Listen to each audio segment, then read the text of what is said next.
நம்ம கிராமத்திலே எல்லாராலும் மதிக்கப்படும் ஒரு நல்ல மனசுக்காரர் இருக்கார். அவர் பெயர் ரமேஷ். கதிரவன் உதிக்கும் நேரத்திலேயே தன் தக்காளி உருளைக்கிழங்கு தோட்டத்துக்குள் நுழைந்து ஒவ்வொரு செடியும் நன்றாக வளர்கிறதா என்று கவனமாக பார்க்கிறார்.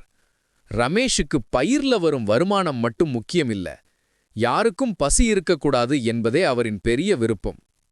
அதனால்தான் தன் தோட்டத்திலிருந்து பறிக்கும் பசுமையான காய்கறிகளை குறிப்பாக ஏழை குடும்பங்களுக்கு பணம் கேட்காமல் அன்புடன் கொடுத்து வந்தார். ஒரு நாள் கிராமத்திலே கடுமையான மழை. சிலருக்கு தேவையான உணவே கிடைக்காமல் போனது.